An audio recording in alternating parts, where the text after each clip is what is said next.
So how do you create a brand that truly represents who you are and the products you sell, as well as building a business that you can scale online? That is what this podcast will help you do.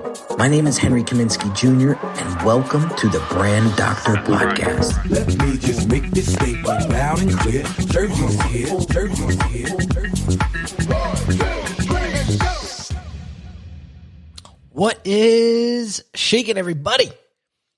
Welcome to another Brand Doctor Podcast episode. Today, we're going to be talking about what to do when your competitors are capturing all the market share. Oh, guys, we've seen this before thousands of times. Netflix comes in and just destroys and decimates Blockbuster. Did Blockbuster have a shot? Yeah, they probably could have. They probably could have competed. They chose not to. But those are big guys. Let's talk about the small businesses, right? Like you and I. Your competition swoops in, starts gobbling up clients on you. Now, you know deep down that your product and service is way better than theirs, but they still keep getting more clients than you.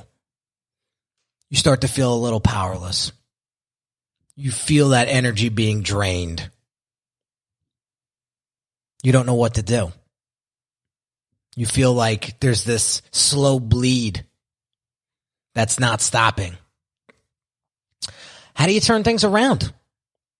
How do you regain your footing in the marketplace? We're going to dive deep in this episode right after this quick message. If you're a business owner who wants to significantly grow your audience online and needs help dialing in your message to attract the right clients, check out this free video training that will help you position yourself more effectively and improve your brand's online presence. Visit www.uniquedesigns, with a Z at the end, not an S, .net/brand strategy.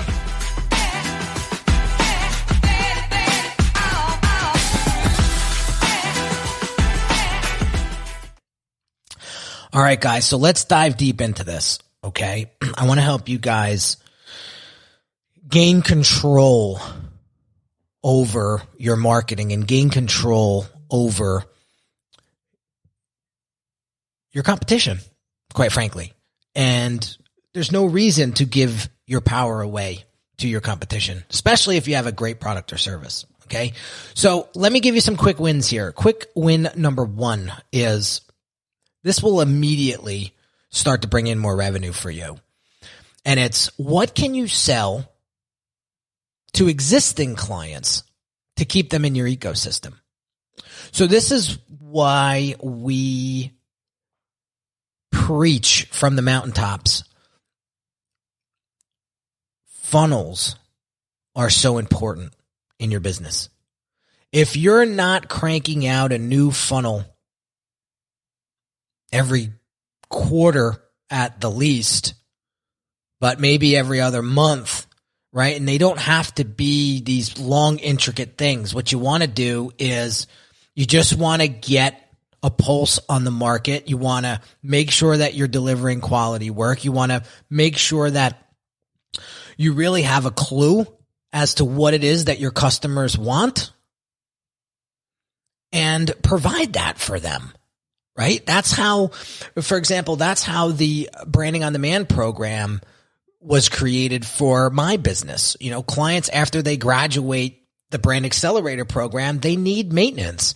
They don't want their business getting stale. They don't want their branding and design to start looking like crap after I'm out of there, right? So the Branding on Demand program is a monthly program specifically for Brand Accelerator clients. I don't offer this to the public to keep their branding on point and to keep it top shelf.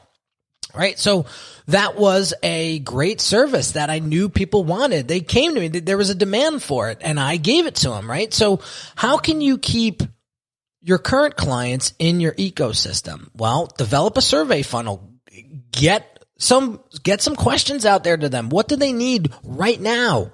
How can you help them right now? What are they struggling with the most right now? And then develop some services, some offerings to solve that problem. And again, a great way to do that is through building marketing funnels. I mean, it's a great way to get a product to market very, very quickly. So that's quick win number one. Quick win number two. Let's ask yourself these 4 questions. Okay. Question number 1. Whose clients would you actually like more of? This part is funny. I'm taking this from part of the Brand Accelerator workshop program. And this is when we do our competitor profiles with our clients. And I asked them these 4 questions. So whose clients would you like more of? And why do you want those clients?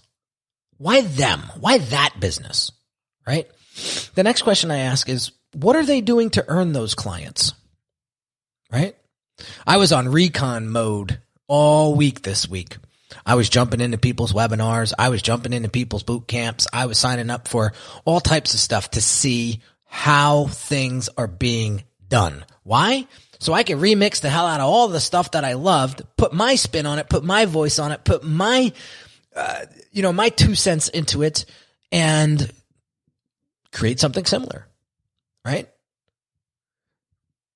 So what are they doing to earn their clients? And then let me ask you this. What could they be doing better? What could they be doing better?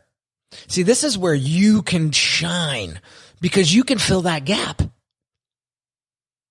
You could create something bigger and better. For example, I saw somebody do a boot camp this week and I went through it. I thought it was very well done. I thought it was very well done. I give huge props, but I saw some things that I would do differently that I think I'm going to implement in my workshop next week, the Building Your Brand workshop that starts on Monday.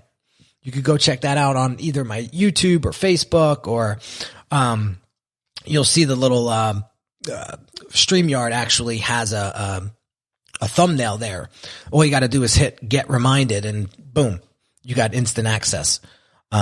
This is completely free too, by the way. I'm going to do it Monday, Tuesday, Wednesday. Great way to kick us into the Thanksgiving holiday. So anyway, but what could they be doing? What could they be doing better? All right. So recap real quick. 4 questions. Whose clients would you like more of?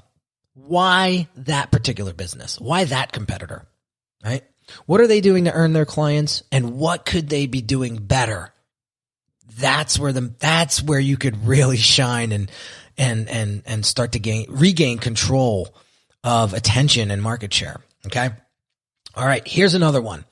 The one key ingredient that will consistently improve your marketing, hands down, is staying relevant. Staying relevant. So how do you stay relevant? 2 ways. 1, start answering questions online. You could do this so many different ways. You could put out a post, ask me anything. You could put out a survey. You could send an email out to your list. What's the biggest challenge that you have right now? Right? See what kind of responses you get. Right?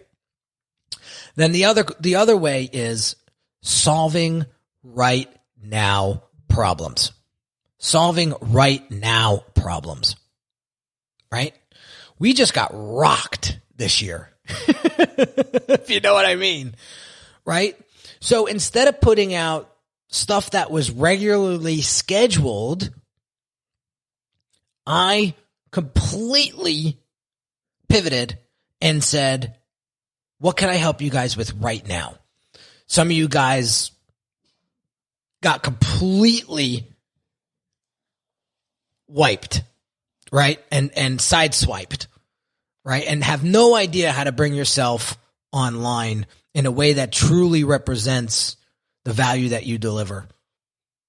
So I'm here to help. Shoot. What questions do you have? What problems do you have? A lot of them were, how to work with teams remotely. Where do I get started in branding myself now as a consultant? I just lost my job and I want to, this is a blessing in disguise. I want to create something of my own now, right? So we branded a few of those people. We rebranded a few people this year that said, listen, we're going to offer a different offer and another service to a different market. We need your help to rebrand and put a new message out, put a new look and feel out. And so that's it right there. The key ingredient that's going to consistently improve your marketing is staying relevant. How do you stay relevant? Answering questions and solving right now problems. Okay. The other thing that I want to talk about is this. One way that you could compete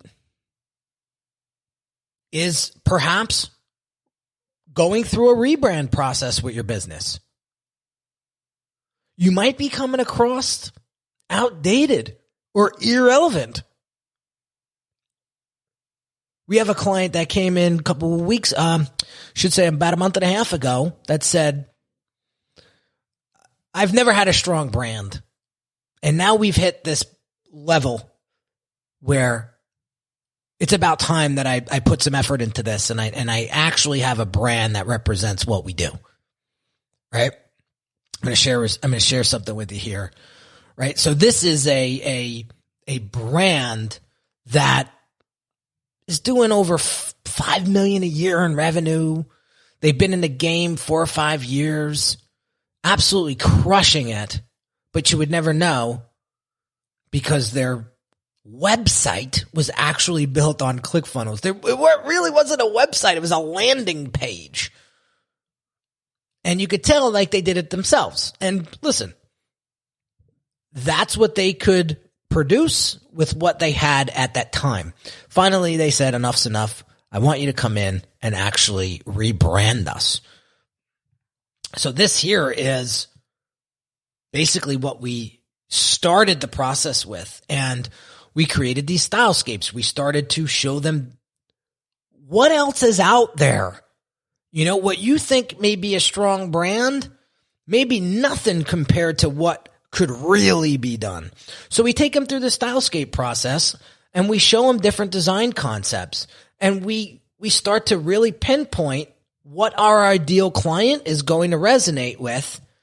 And then we start designing the brand in that direction. Right? So what we like to do is once we start to get some momentum behind us, we like to put together what we call a brand guide. And this brand guide is sort of the Bible of that brand as it continues to grow and build. So for example, once we get a brand guide established, we send it to the client. And now the client, if they ever have to get something designed, they hand off this brand guide. And this brand guide has all the fonts, all the color schemes, all the imagery, everything. It's basically the rule book for their brand. If you don't use this color scheme, this font, this imagery, we're going to kick back the work, right? So we always love to create a brand guide for our clients because that's going to help them long after we're done branding or rebranding their business.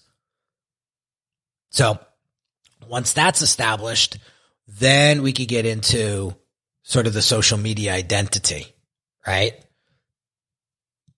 And that is really helping you look consistent and top-notch online, right? So we can do LinkedIn identities. We could do Facebook identities. We could do YouTube identities. If you need some sort of I know a lot of people on Instagram like to do like patterned posts where one post is black and another post is white, and then they start to do this checkered theme. Now we do that for our clients too, to make sure that no matter what platform your audience is on, if they come to you, they're going to know it's you. And so when you're losing market share from competitors, we got to stay fresh. We got to keep it moving Because here's what's going to happen. If we don't, the perception of value of our business is going to decline. And that is a really bad place to be. I don't know how else to explain it. It's a horrible place to be. We want to make sure that our perception of value is always cranking. Because people are going to look at your website and start judging you in 2 seconds. They're going to come to your social media and they're going to say, nah, looks too cheap. Looks like they're amateur. We're going to go with the competitor that looks a little bit more polished. It is what it is, guys. I'm not saying this to scare you. I'm saying it because it's real. Shit happened to me years ago. I told you about this. I lost a big 6-figure client because my brand identity wasn't where it should to have attracted that level of client, right? This was a big food distribution company. They were looking for a big overhaul in their brand identity. And could I have done the work? Absolutely. I would have been able to crank that myself for sure. I would have. But they weren't having it because it was too much of a risk. They looked at my website and they're like, eh. They kind of look, he looks like more of a freelancer. We need more of an agency to take care of our stuff. Right? So we got to look the part, guys. If you want to play big, you got to look big. I mean, I hate, it is what it is, but you also got to deliver big, right? You know that saying I always say, the quality of your brand is going to determine the quality of your clients, and the quality of clients are going to determine the quality of your life, baby. There's no other way of saying it. There's no other way of saying it. So there's a couple things I want to talk about today. Couple things. I want you to look in the future over the next 3, 4, 5, 6 months. We've got the holidays coming up. What do you want to do? You want to get beat up by your competition? Or do you want to regain control of your messaging? Do you want to regain the perception of value of your business? Do you want people to start talking about you and start really telling people that you are the obvious choice? Here's the thing when it comes to competition stealing market share from you. You know how you get beat for good? Is when you lay down and do nothing. That's how you get beat.